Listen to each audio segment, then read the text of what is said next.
Hey traders, Raghee here. Happy Friday, everybody. And in this update, we're going to talk about some of the, more unusual tools that I use when I trade. And they're very important to the way that I do trade. And I think they're tools that measure things that all of us know are important. But I'm going to show you the way in which I measure them and how they play into a specific setup that I'm looking at for next week. And that is in natural gas. Now, natural gas is kind of cool because it's an energy. It's the relative outperformer amongst natural gas, RBOB, gasoline, heating oil. And so the first thing to understand is the volatility of natural gas. Historical volatility is very different than, say, average true range. Both are very powerful. I just happen to like what I call the PMR, price movement range, the historical price movement range, as opposed to average true range.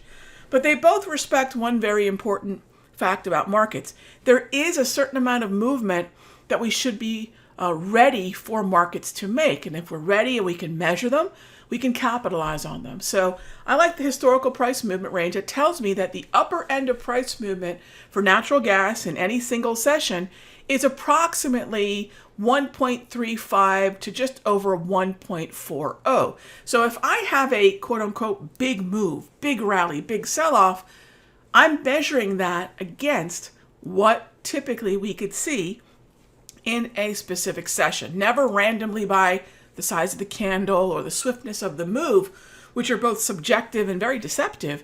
We want to make sure we are measuring them in a way that respects, well, what does natural gas do?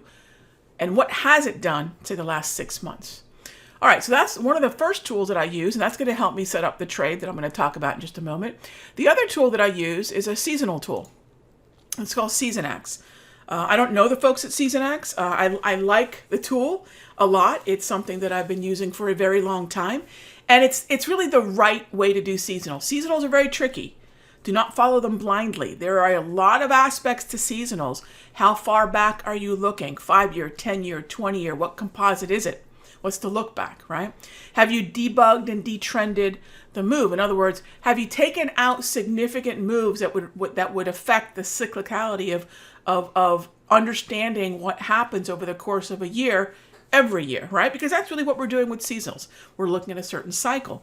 I don't believe that financials have the same kind of cycles as energies and grains and meats and softs. And the reason for that is financials, indices, currencies, treasuries, these tend to move because of what the Federal Reserve or central banks do.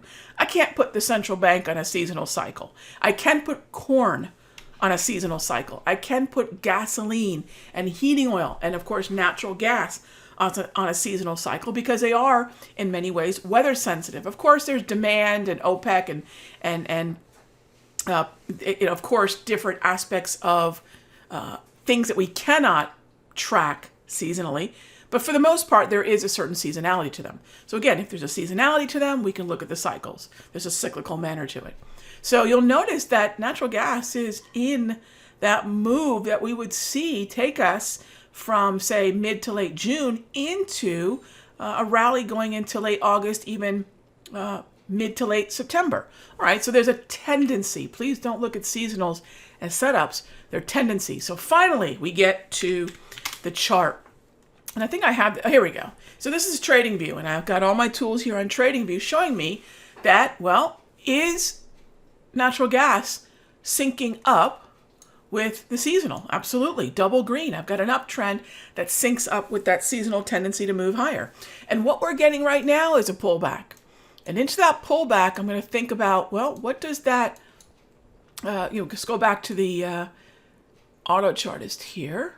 What does that 0.14, 0.13 mean to me? Well, I'd like to see a sell-off that's along the lines of that type of move. It usually suggests it's exhaustive, but I need to see it in the range. So today was a pretty nice move. It was along the average, slightly higher actually, at 0.146. All right. I like to see one more move like that, a little bit lower, preferably towards the 21 exponential, even the 34 EMA on the high. maybe even the VWAP level that's sitting down here. And that would be enough for a buy, all right? And in the premium video, we'll dig into today's setup that I sent out, looking at UNG, also looking at natural gas futures, and discuss, what is the difference in cost? Is there an advantage to playing the option? Now, one of the things that I do, and those of you that are in the futures room and in the Sector Secrets Mastery will know, and this is a really important point, and we're going to end the video on this point. When you are playing an ETF, all right, this is the natural gas futures contract, and the ETF is UNG.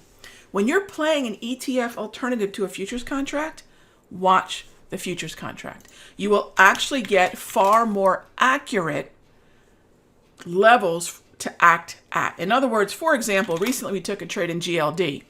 I'm not really concerned about the highs and lows and all the gaps and sort of the spotty action in GLD. We were able to get a much more fine-tuned entry by looking at the underlying futures contract of GC. And clearly you can see where the resistance. And so today's sell-off, while I didn't expect necessarily this kind of move lower, we have to expect an obstacle to the upside. So, if you like these commodity ETFs, TLT, SLV, GLD, UNG, USO, there are so many of them. Get familiar with the underlying futures. You don't have to trade them, but they're going to set them up far more accurately than folks that are just using the ETF. Hope that helps. Give it a try next week, because there are a lot of really cool commodity ETFs as well as these futures contracts in play as we kind of go into the August final month of summer. And looking really forward to trading with you all in August. And if you haven't already signed up for the webinar on Monday, how do I trade these ETFs and how do I use these futures contracts? How do we look at the sectors within the indices? simplertrading.com/scale. See you there Monday, 8 p.m. Eastern, 7 Central. Have a great weekend. Hey traders, Raghee from Simpler Trading. Thank you so much for watching this video. Be sure to leave a like and a comment below. And remember, subscribe and click the bell icon so you'll get notified of the next update. And when you're ready to join me for live trading, be sure to head on over to simplertrading.com. I'll see you in the next update.